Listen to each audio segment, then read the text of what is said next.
To another happy hour episode brought to you by the National Association of Adoptees and Parents, where we talk about all things adoption.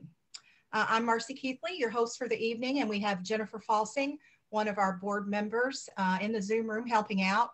You're welcome to comment and make any, if you have any questions for our guest, feel free to do so. Again, if you haven't already placed yourself on mute, you want to do so at this time. Say hello, let us know where you're from. And a reminder that this evening's discussion will be recorded. And we want to tell you just a little bit about us too. These are just some, oh, Jen, send that back, please. You want that one back? I was going to flip to the other one. That's okay. Now I've lost it. Oh, there it is. There you go. Okay. Just a few little housekeeping items. You can raise your virtual hand, or you can post it in the comments field, your questions. And again, this will be recorded and be uploaded to our YouTube channel later. And then a little bit about us. Who is NAAP? Again, we are the National Association of Adoptees and Parents. We do host an annual conference in Indianapolis that's going to be held this September, the 10th and 11th. Our first newsletter just went out. If you haven't received a copy and you're not on our email list, you're welcome to go ahead and add your email in the chat bar tonight. We'll make sure that you do get a copy. We've got a brand new website that's chock full of resources. If you haven't visited us there, make sure you go to naapunited.org and check us out. One thing we're pretty proud of is our community event calendar. So one thing that NAAP does is we do collaborate with a lot of organizations worldwide. So if you do have some virtual events or conferences, meetings, we can add that to our event calendar. Let's see. And just a little bit at the bottom about our organizational timeline. Our sister organization, Hoosiers for Equal Access to Records, where we advocated for equal access, and we were first Indiana Adoptee Network, and now we've changed our name in 2020. So just a little bit about us. Thank you very much. Okay, at this time I would like to welcome Julie Ryan McGue as our spotlight guest this evening. Let's talk a little bit about Julie. She was born in Chicago, and she received her BA from Indiana University in psychology. She earned an MM in marketing from the Kellogg Graduate School of Business, Northwestern University, and she served on multiple terms on the board of the Midwest Adoption Center and is an active member of the American Adoption Congress. Her memoir just launched this week, Twice a Daughter. I finished it, excellent book, highly recommend it. I believe Jennifer will have the link on, she's got her copy too, the link at Amazon. You're willing to purchase that, and I believe she's going to give an autographed copy away at the end of the evening. It's really interesting. It says on the back of her book, Julie is adopted. She's also a twin. And because their adoption was closed, she and her sister lack both a health history and their birth parents' names, which become an issue for Julie when at 48 years old, she finds herself facing several serious health issues. Her search for her birth relatives spans 5 years and involves a search agency, a PI, a CI, a judge, an adoption agency, a social worker, and a genealogist. By journey's end, what became as a simple desire for a family medical history has evolved into a complicated quest, one that unearths secrets, lies, and family members who are literally right next door. So please join me in welcoming Julie. Hi, everybody. So nice to be here tonight with people that understand the adoption journey from both sides of the equation. As Marcie said, I'm a twin. Turns out I'm an identical twin. My twin sister and I were adopted together at 3 weeks old from St. Vincent's Orphanage in Chicago. my family that raised us adopted another boy 2 years younger than myself. And then, like so many adoptive parents, they had 3 biological kids. So I grew up in a big, happy, healthy Irish Catholic family with lots of love. I had a wonderful childhood experience. And at 48, I was sent for breast biopsy, and I had no medical history. The doctors were concerned about a lot of different health issues, which I talk about in the book. And I went to my parents and asked for my adoption papers and said I wanted to get my medical history. And all through my childhood, my parents said that they would support me in my search. But when I decided to do it, only one of my parents was happy about it, and that was my dad. So he was very supportive. And my adoptive mom, her attitude became very cold, and she and I had quite a lot of difficulty getting along. So at the beginning of the book, I talk about the health issues, and then I have all these issues with my adoptive mom that I didn't expect. And then, as many of you know who have searched for your birth parents, then all the other stuff happens, right? You try to figure out where your journey is going to go, who is it that you're going to use to help you find the answers that you seek. And I had a lot of rough starts in the beginning. I picked an agency that wasn't helpful. And then I figured out, like many people do, that what was on my birth record was an alias. So I ended up having to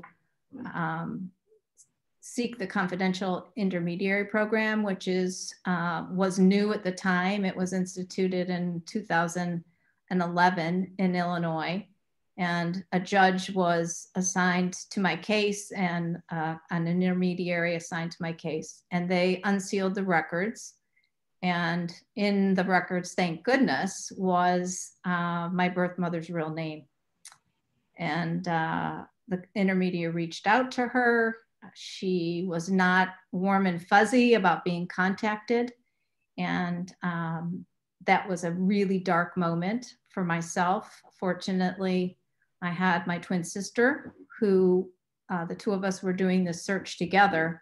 I was doing all the legwork, but she was there for moral support. And at every decision point, we talked about what was happening, what we thought we might want to do. And we had to wait it out. The intermediary said, you know, she's denied contact. You can't go back to her. Maybe she'll change her mind. And in that period of time, waiting for her to change her mind, I was very fortunate to be connected with a social worker at Catholic Charities and a very active post-adoption support group. And that group probably boosted me up from the darkest days, because in that group was birth mothers, other adoptive parents supporting adoptees that were searching, and there was even birth fathers. I became very close to a lot of people in the group, and I hope some of them are on this call tonight, because I did send that invitation out. And through the support group, I really came to understand what my birth mother was probably going through, some of the things that she was probably dealing with in her life that had nothing to do with me. And I listened to other adoptee stories, people that were in reunion already, some that were waiting to make an outreach, some that were deciding maybe this isn't for me at all. I don't know if I want all this rejection and all this hard work. And those adoptees' voices and birth mothers ended up helping me write my story, because I could have written an angry adoptee narrative, but because of those voices in my head and the understanding that I was coming to, I think the story became bigger than my voice.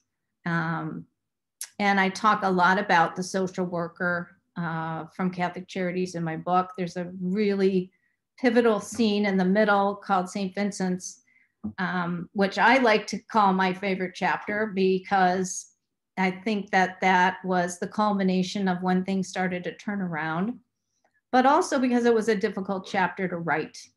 I probably rewrote that chapter 15 times, adding to it different layers of emotion and reflection.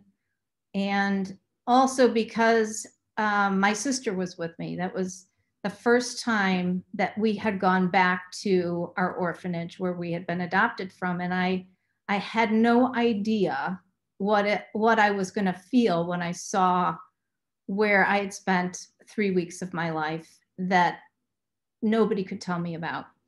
If any of you have gone back to the place where you were adopted from, you probably had the same emotions.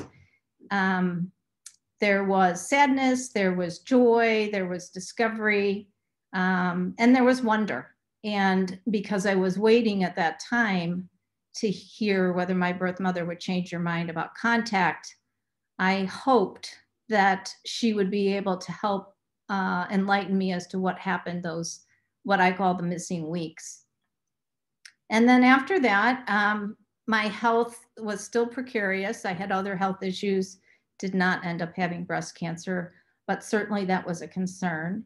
And I didn't have to wait very long. The judge authorized my intermediary to go back with a second outreach to my birth mother. And she complied with sending us our health history. And there was breast cancer, and there was uterine cancer, and there was also something new to worry about, which was colon cancer. And all of those things were concerning. And if many of you have had those same kinds of health issues, you also wonder what's on the other side that I don't know, my birth father's side.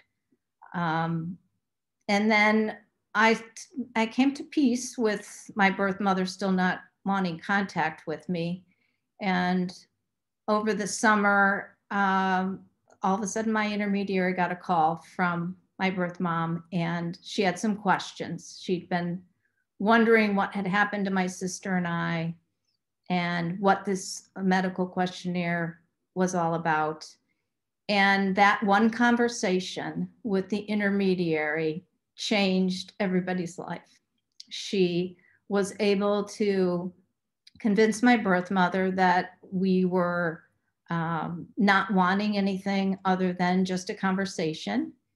And we started writing letters to one another, and then a phone conversation, and then we met. And during this whole time, I'm still having problems with my mom, my adoptive mom. And there's another tough chapter in the book where I tell my parents that I've found my birth mom and I've met her. And it's a rough spot with my mom. She's not happy about it. And then we start looking for our birth father. And that is another saga because we didn't have the right name.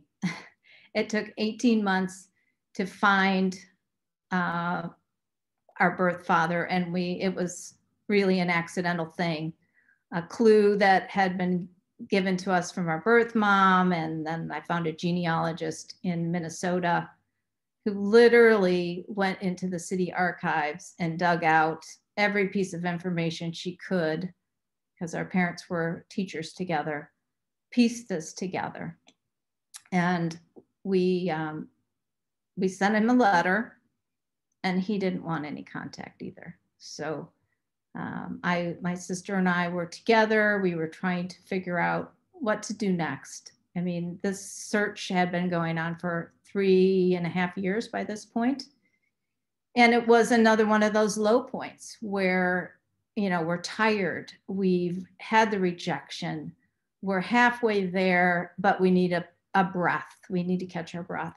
And I went for a long walk, and I came back, and the phone rang, and it's my brother. A brother that I didn't even know I had was calling. And I won't share the secret of what happens between the connection between us, but everything turned around from that moment. I never do meet my birth father, but I have a lot of connection with my two new siblings.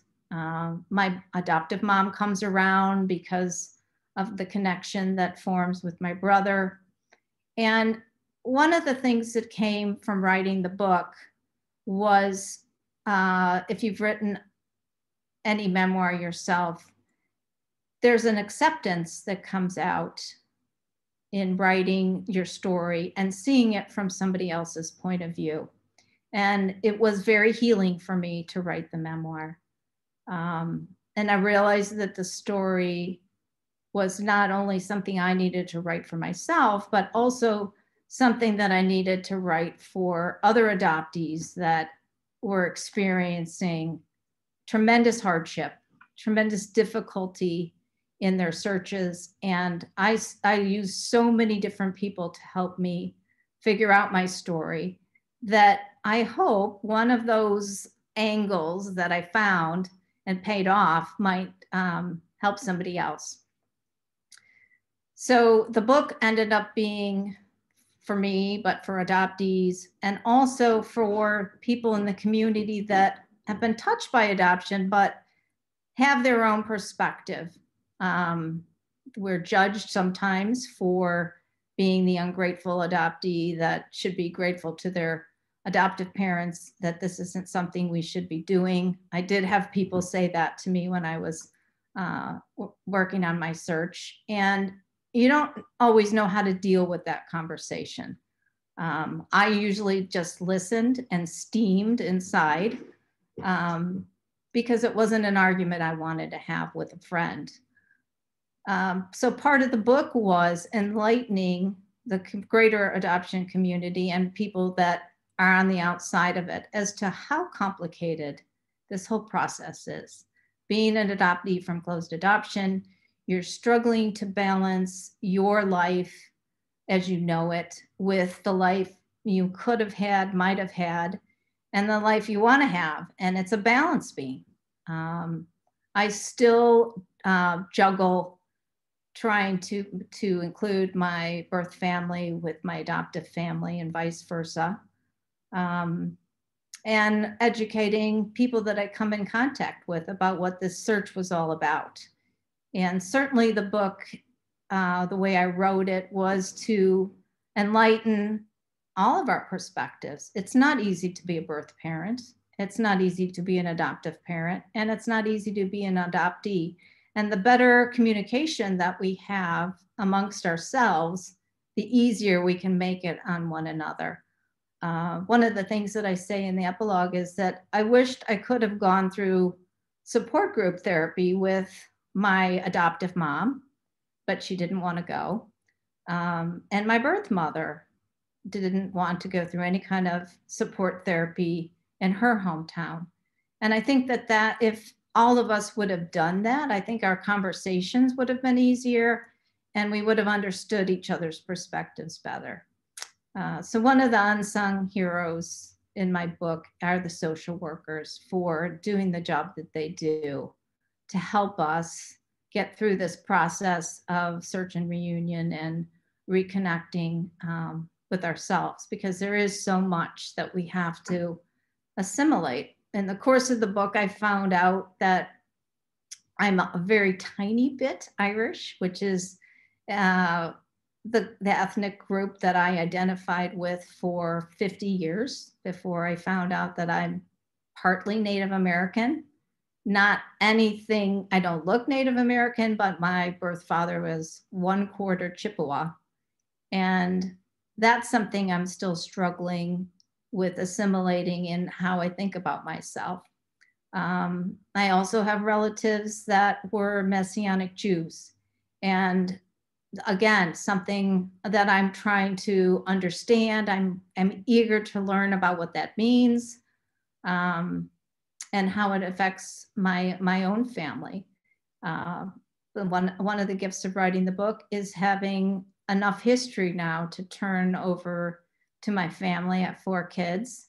One of them can grow an amazing beard that looks like my great grandfather that was the the rabbi. So a lot of mysteries have been solved. My sister was my best friend going through this process. We still talk about all the crazy things that happened, and I am immensely grateful to Catholic Charities for not separating twins, which is a policy that they adhere to. And so that's where the book is. I got an email today from somebody in my support group through Catholic Charities in Chicago, and she finished the book, and she took enough courage to make a phone call that she'd been waiting to make for too long. And she sent me an email right before this call. I was sharing it with Marcie and Jennifer. Would you like to read that?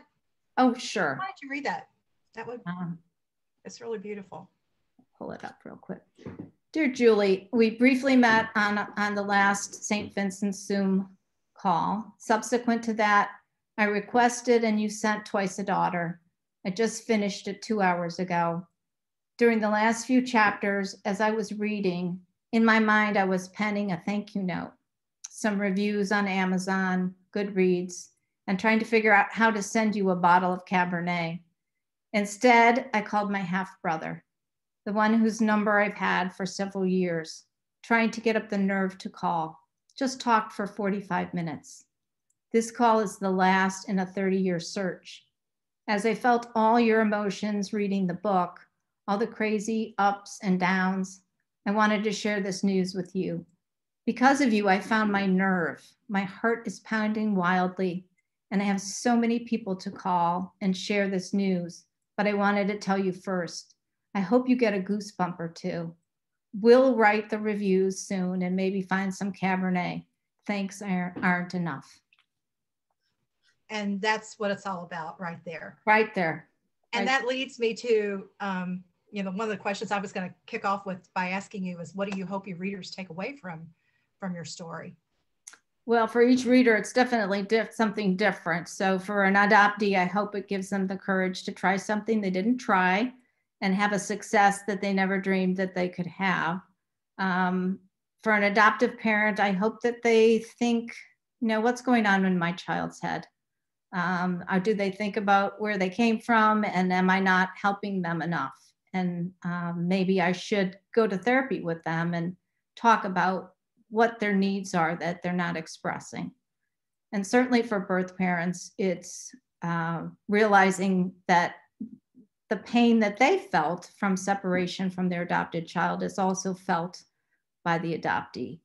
And then everybody on the outside, just learn to listen and ask questions and don't judge, because it's way more complicated than anybody knows. Something else you mentioned too, Julie, when you were talking about your sister. Okay, and you're right. I mean, there was separation of twins. We know about this. Mm-hmm. And in your case, the two of you were together. So can you talk a little bit about how growing up adopted with a twin, how that affected your life? I have younger siblings, so I know it's like to have another sister. My sister and I were absolutely inseparable all of the time. One of the things we find out in the course of our research is that we are not fraternal, we are identical. That was one of those little mistakes that got passed on in the adoption story to my parents. So we are identical, which explains a lot of things. We have similar interests. We look an awful lot alike. And going through the pain of an adoption search with somebody who's thinking the same thing you are almost all the time was so supportive and satisfying. There were so many moments where we didn't even really need to talk. I mean, we would talk, but we would also talk about other things. And it was just hearing her voice and knowing that what I was feeling was what she was feeling. In the end, when we do reconnect with other birth relatives, it's just so exciting to share that with somebody that understands how it feels. And I think that's why these groups adoption support groups like this and this sense of community is we gain so much from hearing everybody else's story, and we understand each other's successes and failures viscerally. And that's why these groups are so important to all of us on the call. Absolutely. I agree with that 100%. You know, something else, you know, you touched on it also about writing memoir and how healing that is. And for those of us out there that have written a memoir, you do this inner work and you uncover these layers of emotion when you revisit the past, and it comes back and it has to be processed. Can you tell us about what you discovered about yourself? Oh, that's a great question. So when I was starting the whole process of researching, I was keeping a journal, and my mother-in-law was teaching reminiscence writing at a community college, and she was quizzing me on a regular basis. You're writing this down, you're writing this down. Make sure you write the dialogue, make sure you write where you were when this happened. And so her guidance, I was doing a really good job of taking notes. But I got to the end of the story and I was trying to write the memoir and I got stuck. And I realized that I needed emotional distance from the story. And I hadn't had enough time to reflect on what I thought about it deeply. So I put it away and started writing a novel.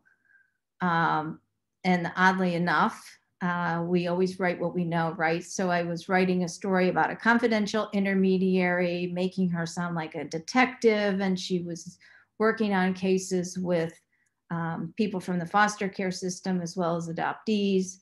And I got halfway through the book and was working with a writing coach, and she said, you know, there's something off with this book, this novel. I think you need to go back to your memoir and finish that first. So that was in 2017. And I took back the memoir back out of the drawer and basically reworked the whole thing. That was when I figured out that the story needed to begin with the breast biopsy and end with the discovery from my birth father's family, the things I learned there. So it was learning where the story needed to begin and where it needed to end. And I ended up taking out a lot of things. My siblings that I grew up with are not in the book. Figuring out how to put them in there and make the story work it wasn't feasible. And I ended up adding so much reflection on individual moments and scenes that wasn't in there before. And I think the emotional distance of waiting to write it was exactly what I needed. So the story started in 2010. And then last year during COVID, I was working with an editor and had so much time, like all of us, getting a little bored with taking walks, and finished the book and sent it to She Writes Press for publication. So it took a lot longer to write because exactly what you said, Marcie, to go back and add those layers that needed to be in there and figure out the direction of the book and what to take out. There's a scene in the middle of the book, and knowing that I was going to publish the book and knowing how delicate some things were, I debated on whether taking it out. And in the end, the editor convinced me that the scene had to stay in, even though it didn't show my adoptive mom in a very good light. I softened a few things, and I talked to my mom about the book during COVID. And I said, I finished this book. I'm going to send it off to the publisher, but I want you to read a few things first, because we all know how it ended and our relationship had healed and we were in a good place. And she read the book. Then she said, you are a good writer. And I think you said what you needed to say. So we were good. And so the character arc of my mom's character is very strong. It's bumpy, but she comes out good in the end. And I think that's what makes it very readable, is that she comes across as a compassionate person, but she also comes across as a vulnerable mother. And so that part of the book, I think, improved with the help of the editor. You know, one thing that I remember reading about your mom was, like you shared earlier, that it was difficult for her, that she always said that she wanted to support you and she wanted to assist you. And then when the time came, it was bumpy. It was not what you had thought. But then when you find out that your brother, where he is, and brother has a relationship, mom sees this thing in a whole different light at that point. So you want to tell us about that? Sure, I'd be happy to. So my family had a cottage, a summer cottage, and this summer cottage was everybody's happy place. And a lovely family lived next door, 4 daughters, who we knew from, borrowing eggs and borrowing sugar, and we knew their stories, and we'd see them on the beach, etc. But it was a place where we only saw one another in the summertime. So there was always a long disconnect with reconnecting in the springtime. And one of the girls next door was married to my brother, my half brother.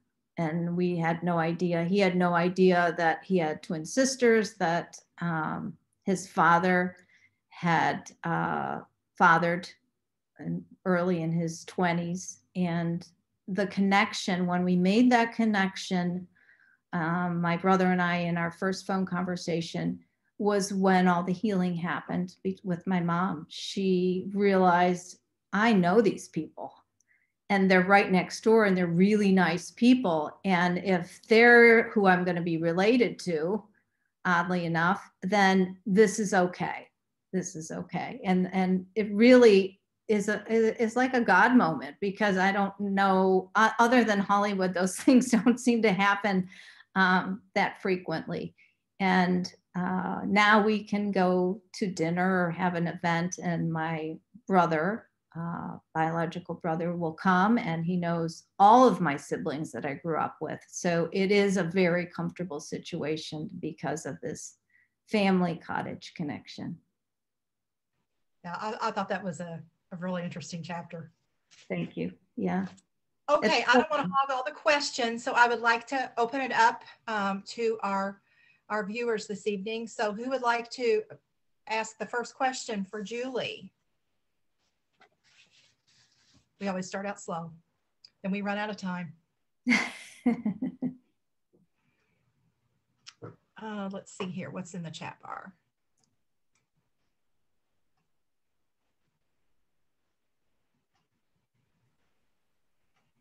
Hey, Marcie, Purcell, did you want to ask your question about the characters? The characters.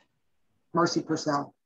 Yeah, I mean, I can. I didn't really have a question so much as I struggle with the same thing of how to make the characters palatable. I should say the real life characters palatable in my own memoir. So I'm really interested in reading your book and seeing how you accomplish that without compromising the integrity of the story, and also just kind of being true to yourself and true to your own voice. Yeah, I think it's important to know you don't need to put everything in there. So pick the things that are going to make the most impact with the reader.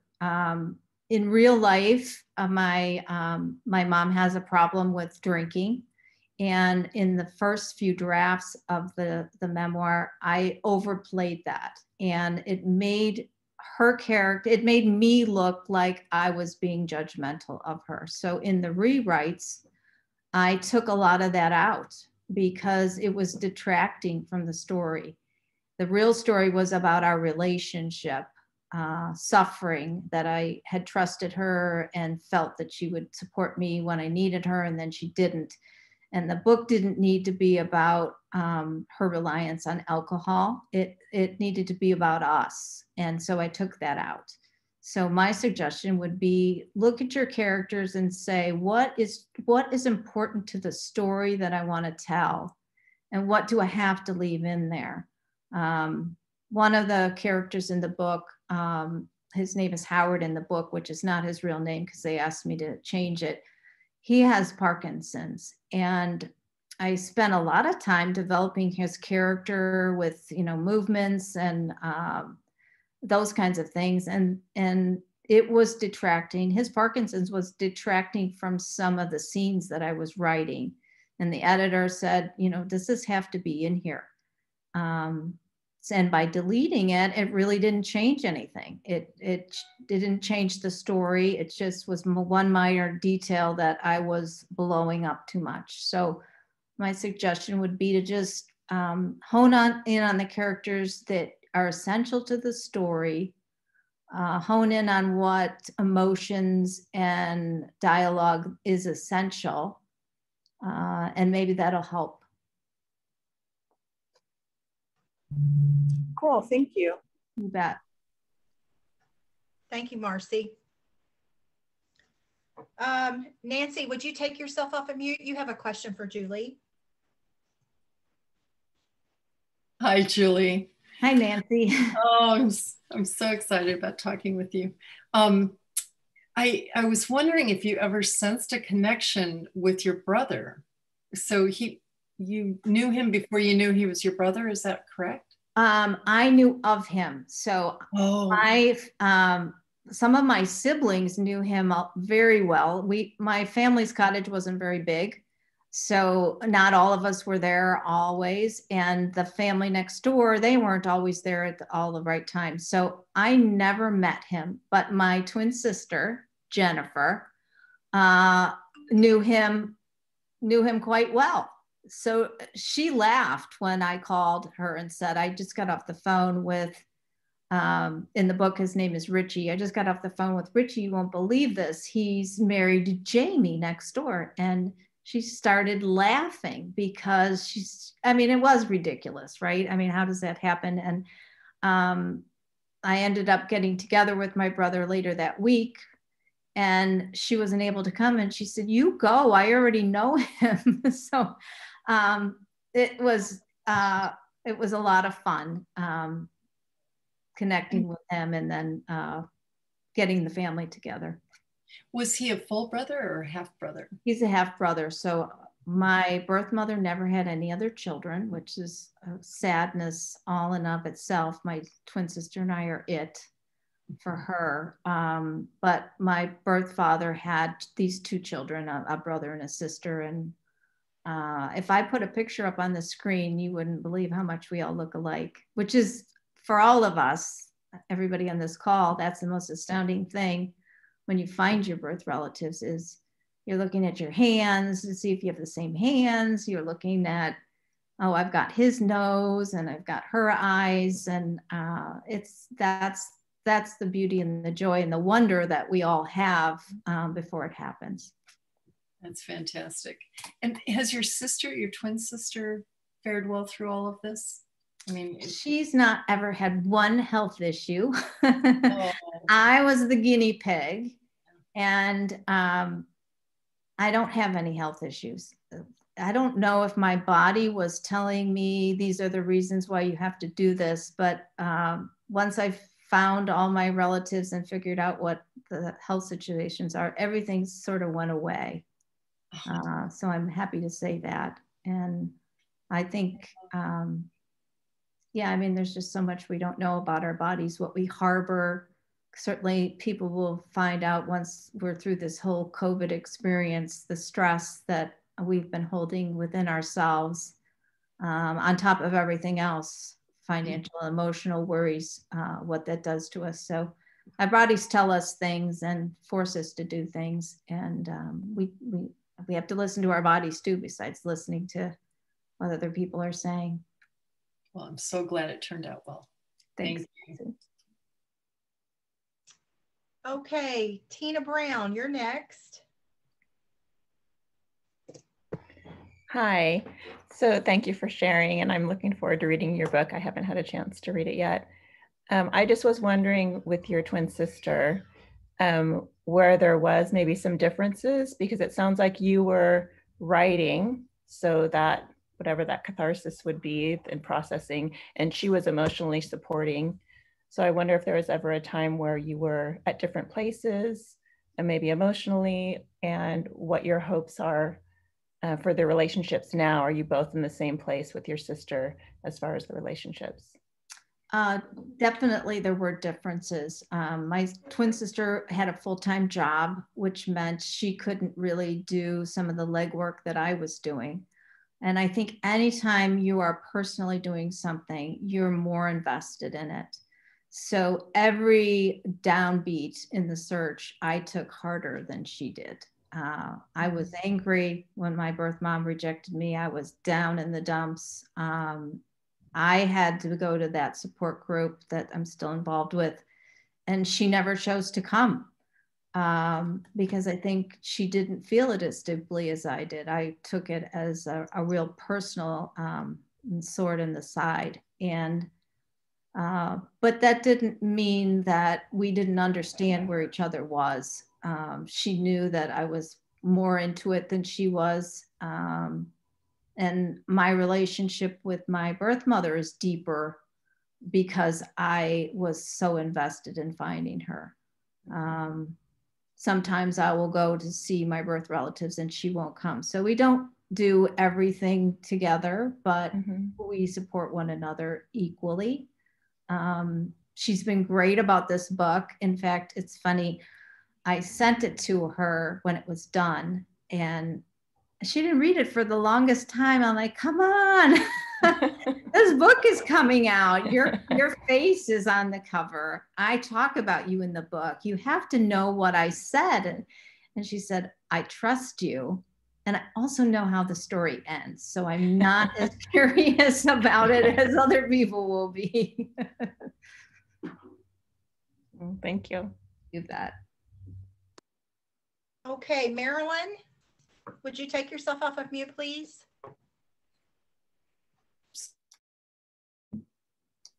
Okay, I think I'm there. Thank you, Julie. I haven't read your book yet. I've been looking forward to it and I've seen wonderful reviews. My question is, as a writer, have you written other books, and have you gone back to revisit the book about the confidential intermediary character? I have not. This is my first book, but I have been writing for a while. So I have a website and post a weekly blog. And I've written a lot of articles that have been on lots of different sites. Those are linked on my website, which is juliemcgueauthor.com. Thank you. I plan to go back to that novel, but I'm in a memoir class right now, and I'm actually writing a prequel, a prequel to this book, which is stories about what it was like to be a twin and an adoptee and the things that happened in our family. One of the important facts in the book is that my youngest sister, one of my parents' biological children, died when I was a teenager. And that is part of the story in the sense that my adoptive mom experienced a terrible loss, the loss of a child. And that loss, I believe, factored into how she reacted when I came to her with my search.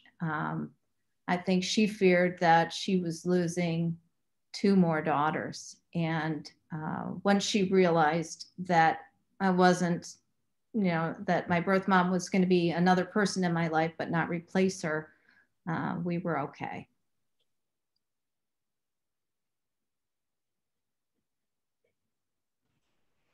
Okay, thank you, Marilyn.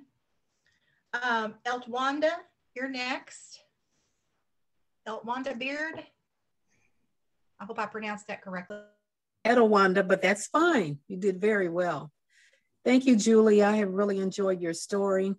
And my question is, you say at the end or towards the end that you struggled with learning of your Chippewa portion of your life, but not the Jewish. Can you tell me about that?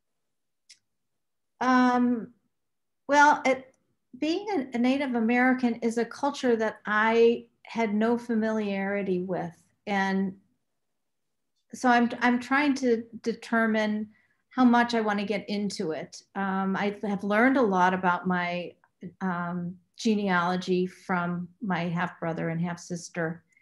And I realized that part of what happened with my birth father was he grew up on a reservation and they were very poor. So the experience of being a Native American, he wasn't part of the Chippewa organization. I think it was something he left behind because it was a hardship for his family.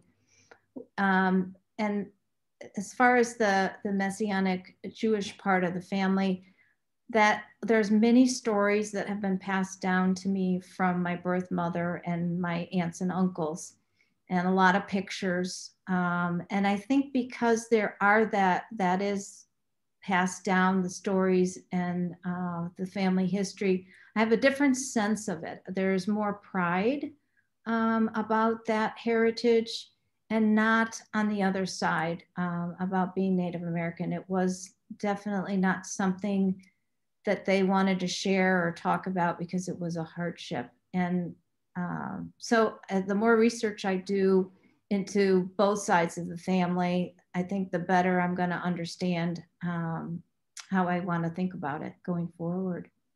All right. Thank you so much. Thank you. You bet. Okay, let's see who's next. Lori, you have your hand up. Okay, let me take my hand down so I don't forget. Julie, thank you for sharing your story. It was awesome. I look forward to reading the book. I have a couple of questions. You mentioned about keeping a journal. Did you keep that journal during the entire process so you knew from the very beginning of your search that you would want to write a book later, or were you like halfway through it, or what? When did you start keeping your journal? Right away. I was always a journaler when I was a teenager. In fact, when I was cleaning out my house to move and downsize, I found all my teenage journals. So I had the journals that I kept while I was going through the adoption search, and then the journals from my teen years, and putting the two together, like the thoughts that you have as a teenager when you're laying in bed and you're wondering, you know, who was my birth mother? Was she like the head cheerleader? And my birth father, was he like the football stud? I mean, who were they? And I resurrected those thoughts from my journal and was able to insert some of those into scenes in the book. So journaling has always been a part of my life. It still is. I was fortunate in that I could go back to those journals and use really accurate memories and moments to put into the book. And thanks to my mother-in-law, I had the encouragement to actually write down the scenes that were associated with them and not have to make things up. Well, and I know many people on this call, they have written their memoirs. And so a follow-up question to that is, for someone who hasn't kept a journal their whole entire life, haven't always written my feelings down, do you have any hints of techniques that I could use or do that I could start writing things now to get to resurrect some of those memories without looking back at a journal? Definitely go back to your pictures. Go back to old albums and pull out the pictures and analyze the pictures and try to write what you see in the picture and what you think you remember from those pictures. I think a lot of memories will come out that you think you forgot just from looking at pictures. That would be my best suggestion. And then write a list of those pivotal moments that you think you want to put in your memoir. And then just like an outline, and then put the characters that you remember from those scenes and try to build from there. Just try to build from the basics. Okay. Okay. And you write a weekly blog. I'm trying to get in the habit of writing a blog, but I have like so many ideas. I can't seem to narrow it down for my next blog post. Do you have any techniques or hints on to help that? Obviously, I'm not a writer. That's why I'm so. You'll get there. I was not a very good blogger when I started out. And my writing teacher at the time was like, just start it. Just start the first one. Write about something simple and keep writing every week, because each week you're going to get better. And I have found that to be the case. So 4 years later, I can now sit down and write a blog in a day, whereas before it would take me a week. I get started, then I'd go back and redo it. Then I'd change the topic sentence and change the conclusion. But just the practice of doing it is so valuable. And you really learn about what you like to write about, for one, and what you think about what you write about. So I keep a little notepad and think of ideas that I might want to write about. And sometimes they pan out, and sometimes they don't. So you really don't know until you sit down and try to make an idea work, whether you've got the angle right or you've got the conclusion right. So just lots of practice. Okay. Okay. That's probably what I need to do. And interesting fact, you talked about going back to the orphanage that you were, that you and your sister were in. The place where my birth mother was housed was called St. Vincent Home for Infants here in Kansas City. Oh, I think there's one in every city. A friend of mine was telling about St. Vincent's in Pittsburgh. Yeah. I wonder if he was a painting saint of something about children. But I drove past that place twice a day. Yeah. On my way to work and on my way home. Yeah. It's a special place for me too. Well, mine, it was my natural path.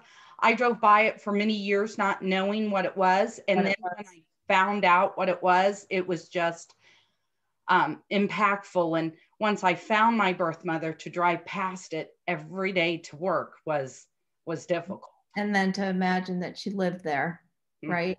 Yeah. Yeah. It's hard to get your hands around. Yeah. Yeah. Appreciate your time. Thank you. Thank you, Lori. Thank you, Lori. Okay, let's see. Morgan, I know you've made some comments. Would you like to ask Julie a question?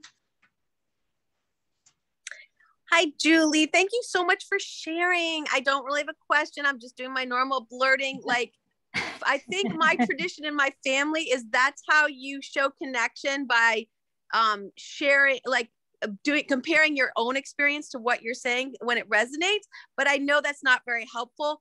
A lot of times it's just a distraction, but I really appreciate this group, because a lot of times I find when I'm listening to somebody else's story, if I'm able to capture something in the chat, that it just helps me move through my own journey and feel safe and in community with others. So I really appreciate that feature of the chat, even though it's a little distracting and I don't really have a question, except I am cheering you on and everybody else who wants to write their memoirs and wants to do this and is able to, because it helps me so much. And I think it's really just amazing. And then to see these trends of the intergenerational things and the coincidences, and to just, again, hear from each other and have our voices and come out of the shadows, and as people, as so much. I just so appreciate it. It just makes me tear up. So thank you, Marcie. Thank you, everybody. I appreciate being here. So it makes my heart so full. So thank you.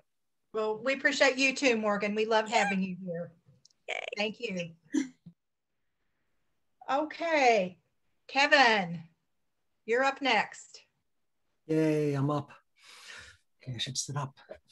Hey, I haven't read the book yet. It's wonderful to see you and hear you today. So now I have to read the book because of everything I've heard today. Well, I was going to anyway. Just finding the time of the day sometimes. Congratulations on the launch. What an exciting week.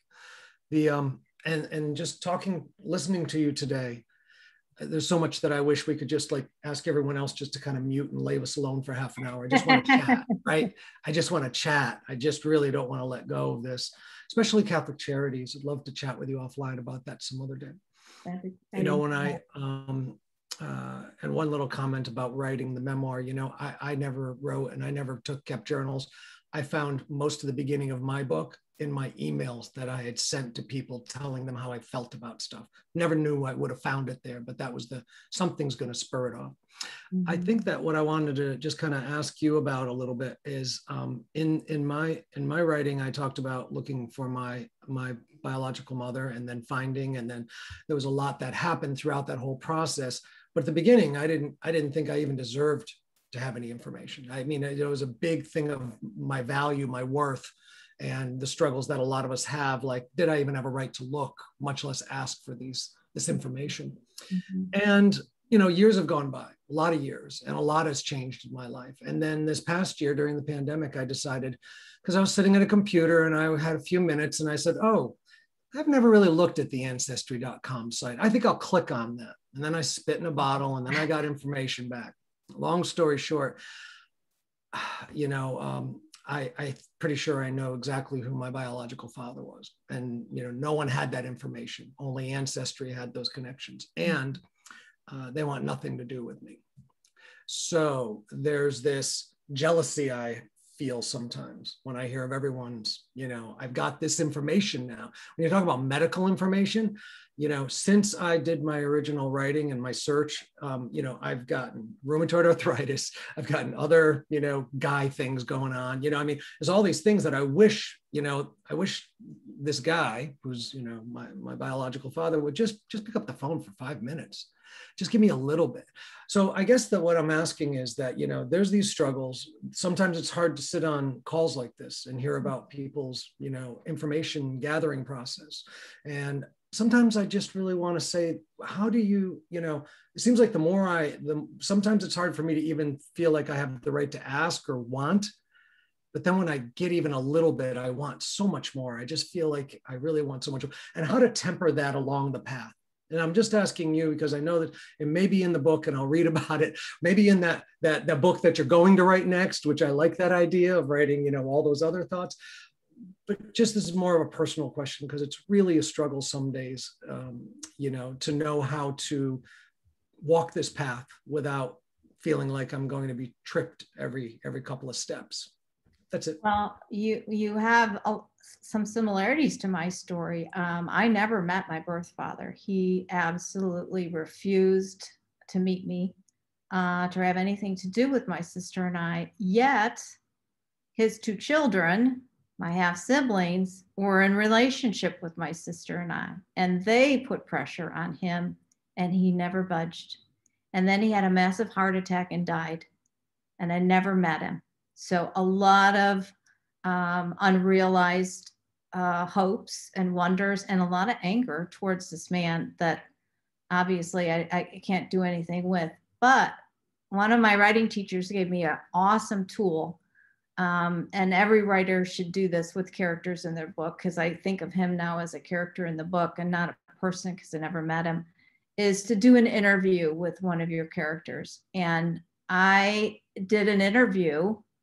I interviewed my birth father, who's dead, to try and understand why he did what he did, why he wouldn't meet us, why he wouldn't listen to his children. And I learned a lot about him from my own self by having this fake interview. And I don't understand him, but I think I get his shame and the shame that he felt for abandoning my mother, not marrying her, and certainly some of the other things that he did. I think there was a deep-rooted shame that had nothing to do with me. And I think if you can get to that point where you realize it's not about you, it's about the shame that they feel and the vulnerability. But you do have a right to know the information your father's keeping from you. And that part gets me going because I get angry about that. You have a right to information, and I hope you keep working on getting that. And just a quick little follow-up. First of all, thank you. That was just brilliant. And second of all, I'm really sorry I asked, because now I heard you say all those brilliant things. Because third of all, I think I'm going to follow your guidance on that. It's just really scary to walk down that walk, but thank you so much. That was wonderful. Yeah. Thank you, Kevin. Let's see. Sharon Cummins asked about the Audible, which I think Jennifer went ahead and posted. Yeah, it is on Audible. Did you have another question for Julie? Me? Yes. Okay, I was just thinking, I do Audible books all the time, and because they come alive for me more than just sitting and holding a book. And I was just hoping, I hadn't had time to check on it yet, but I will get it as soon as we get off this call. Yeah. And it's not my voice, unfortunately. I hired an actress to do the book because I'm from Chicago. I have this nasally Midwestern accent, and I just didn't think I could do all the different voices in the book. So I hired an actress to do the book. And so I hope you like her voice. It's way different than mine. Okay, I'm anxious to listen to it. Thanks.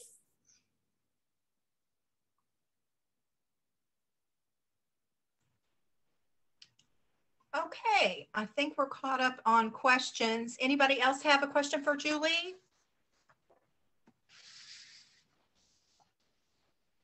Yeah, I do. Hey, Peter. Hey, how you going? Not really a question, just an observance and you know, and resonation with some of the things that Julie said. You know, I'm really interested about the memoir writing and the tips that she's given. I resonate with your being also a Native American ancestry and coming to terms that. Also, I only found out about 4 years ago that I was adopted, and I grew up in a Anglo-Saxon family with, I guess, racist views, and grew up with those views. And then to find out that one, I was Italian on my father's side, and on my mother's side, I was, Aboriginal Scottish, and Scottish, and. I've explored the Italian side. Was quite a leap in the unknown, and not growing up in Catholic or anything like that, and not knowing how they were going to react to me. And I basically, although I matched with an Italian sister and we had some conversation, she withdrew, and I found going through cousins and getting the family acceptance that way, I was able to get to meet all my 3 siblings on my Italian side. On my Aboriginal side, of my grandmother's siblings, only one identified as Aboriginal of their families.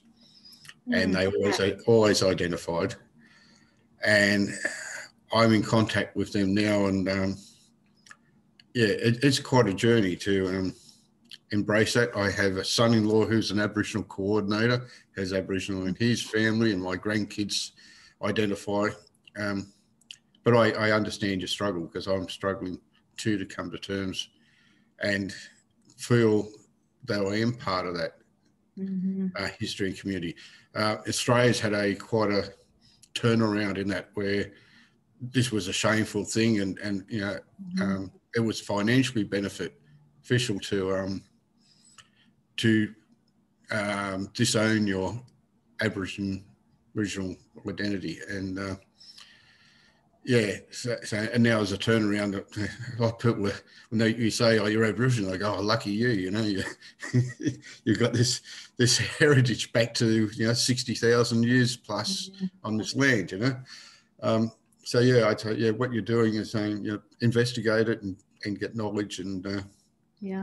And I think any kind of stories that you find along the way that can bring that heritage to life for you, that you can grab onto, makes it more meaningful. And those are the kinds of things that I'm still doing, is researching family stories. And it goes back to newspapers. So yeah, it's definitely hard work. Yeah, good luck to you as you figure it out. Make it come to life. Yeah, sorry. I was lucky. A lot of that research had already been done on my side, and apparently goes back to descendant of King Billy Reed of Cutterbry. Wow. So, wow. Which is you've never heard of Cutterbry, and I'd never heard of Cutterbry either. But it's way out west, out near the outback. Wow, very interesting. Yeah, I'm just saying, yeah, go for it, and yeah, learn as much as you can. It's exactly. Quite interesting. Well, thanks for sharing that. That's fascinating. Thank you. Thank you, Peter. Okay, let's see. Oh, hi, Paul. Hi, Marcie. How are you this evening? Good. How are you? Good. You've got a question for Julie. Yeah. I also published a memoir a few months ago. How did you feel when you go from that world of writing your own book, but it's still private, to suddenly everyone's got it out there? Everyone suddenly knows your story or has access to it. Well, I think I had told my story so many times before I actually wrote it. And based on people's reactions to it, I was getting more and more comfortable talking about the book. And so when the book finally came out, I felt like all my friends knew the story and relatives knew the story, that I was okay with strangers reading the story. Good for you. Yeah, I mean, good for you. It takes courage to do that. But then you're connecting with people that you don't know, and I suppose thinking about them is very rewarding and healing in the connectivity that happens with that.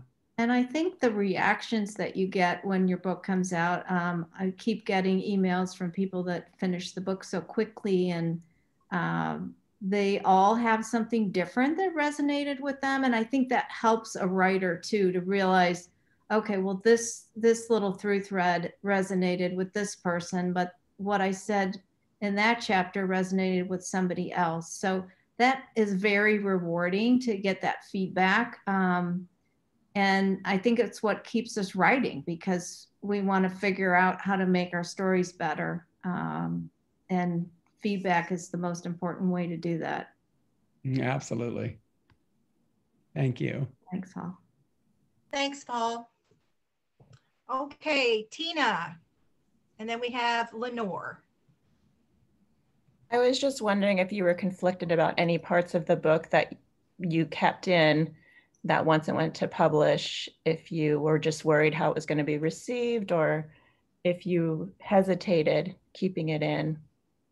Yeah, there is that scene with my adoptive mom that I really worried about putting in there, and I softened it as much as I could. But I really believe that keeping it in was the right thing for the arc of the story.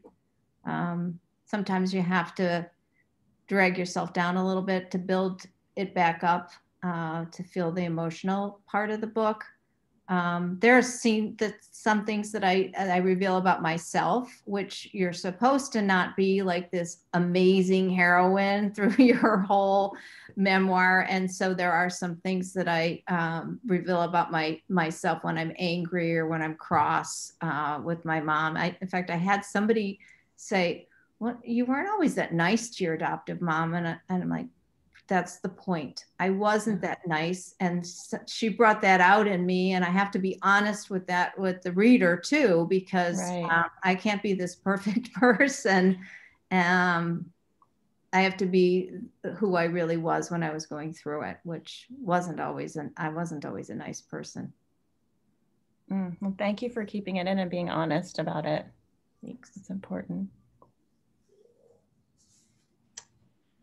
Okay, Lenore, are you ready? I think you're the last question. Oh, we've got another one coming in. But Lenore, you're up first.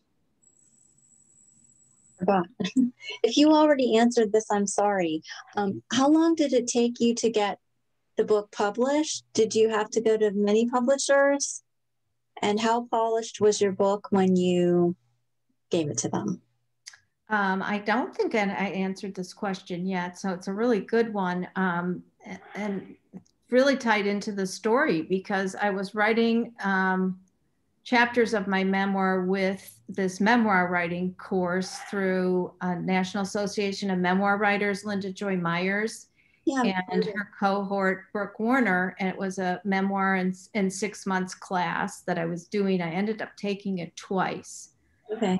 And I finished all of the chapters of the book in that year. And then I hired an editor to help me polish them again. So that was the course of it. And then as things would happen, I was at a writers conference and Brooke Warner, who is runs She Writes Press, was there, and I'd not ever met her. I'd only been on a webinar screen, and I went up to her and introduced myself, and she said, "Oh yeah, I know your story. Linda Joy has shared some of your chapters with me." And she said, "When you get ready to publish, I'd love to talk to you about it." And I had that in kind of in my back pocket.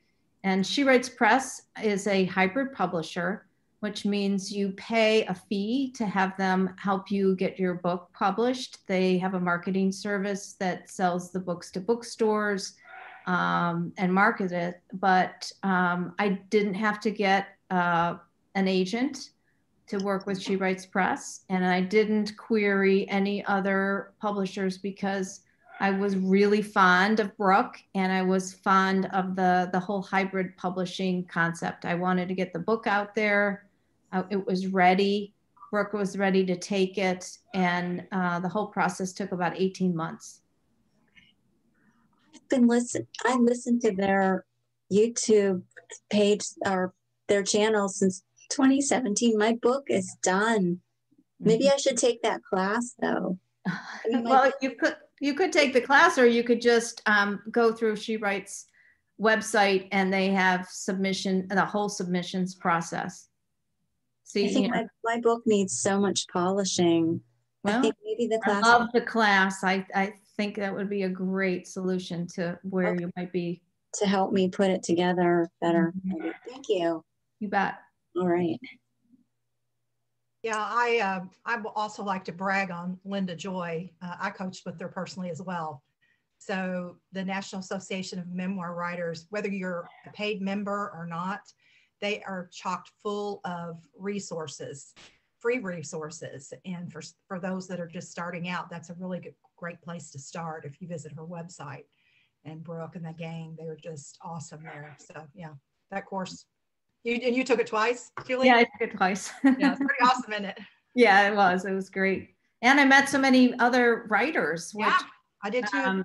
Yeah, I mean, the cohort of friends that you make, and even with this whole Zoom experience that we're all having, we have weekly calls and a lot of sharing of information. I never really felt like I was alone going through the process. So I just can't recommend it enough. Great to have that support.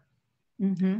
Okay, I think we've got one last question before we begin to close, and then we'll announce our winner. Let's see, Jennifer. Hey there. Yes, hi.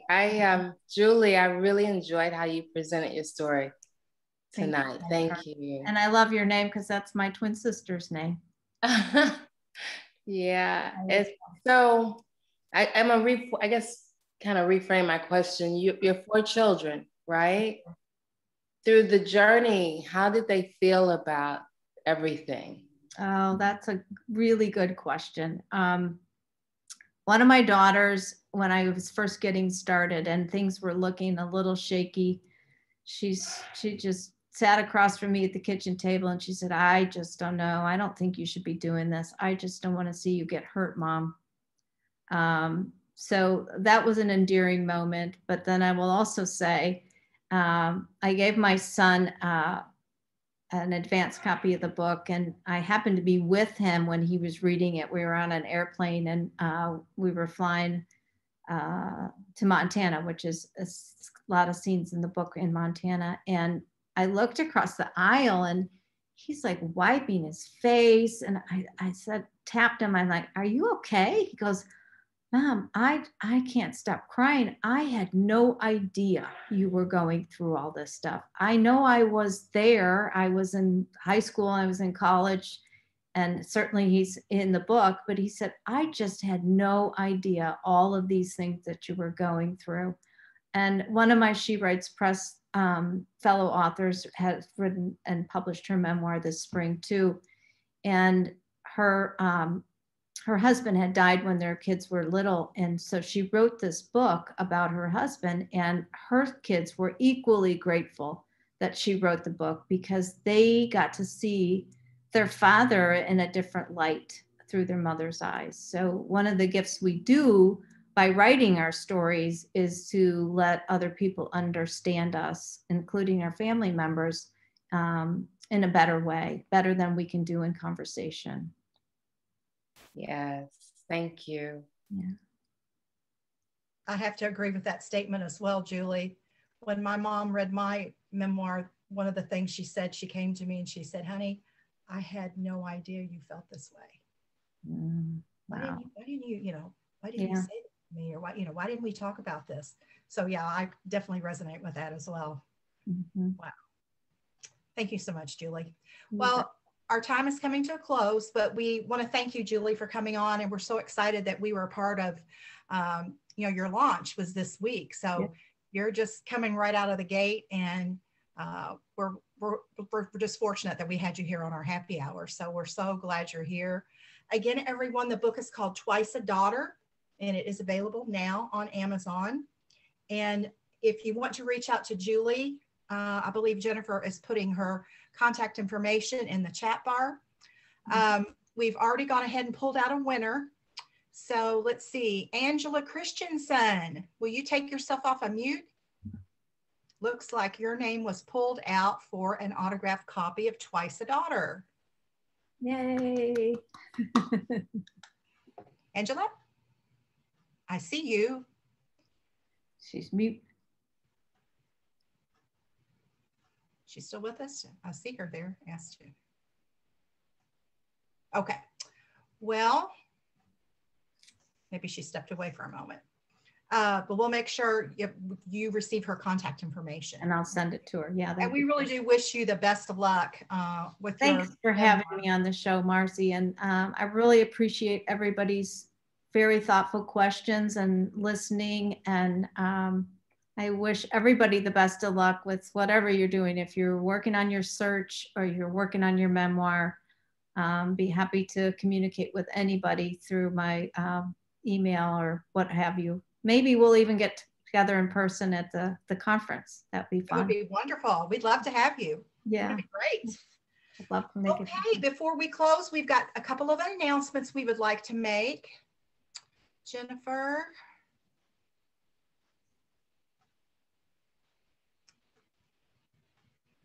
Okay, David Bull will be having his adoptee pastor recovery support meeting. And I believe we're scheduled, I don't see the date on this one. Are we scheduled for this Tuesday, Jennifer? Yes, and the next one is the 18th, and I am dropping the information into the chat right now. Okay. And then Dr. Joyce will be joining us again for support reunion on June. Help me out here. Oh, it's the 1st? June 4th? I'm looking. I should know this. I should have looked it up. It will be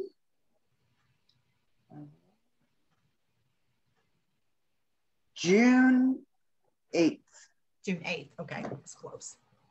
Yeah, so you'll want to mark your calendars to join us for Dr. Joyce. And then next week's guest, I'm excited about this one.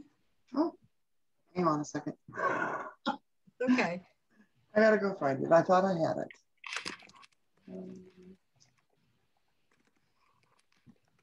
Anyway, go ahead and start talking. I'll find it. Okay. What would you like me to talk about? No, I meant you next week's guest. Yeah. Jennifer Ghostin. Take yourself off of mute while Jennifer's doing that. Yeah, you know. I'm reading your book right now. Thank you, Marcie. We're excited to have you next week. Thank you so much. I'm excited to be invited. There we go. So on the 21st, we will have Jennifer Ghostin with us, and she's an adoptee and reunion. And I'm currently reading her book at this time. And she hosts a podcast called Once Upon a Time in Adoptee Land. So you definitely want to mark your calendars for next Friday when we have Jennifer. We're going to hear her story and to learn more about her podcast and her particular journey. And you know, I'm still kind of putting it together, everybody, and I want to know kind of what you think. I know, real quick, do you like pictures? Would you like pictures, like a kind of, like I just want to give you something that will tell the story through, because I love pictures. So would that be helpful to have some pictures? Images, video, that's beautiful. Yeah. Okay. I'll do that. Photos are good. That's what we're saying. Yep, pictures are nice. Okay. Well, we're excited. We'll see you next Friday, okay? All right. Well, thanks again, everybody. Julie, again, thanks for coming on. Thank you again. Appreciate you joining us this evening and learning more about your book, and the best of luck.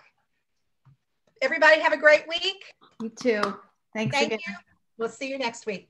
Okay. Good night. Bye-bye. Thank you.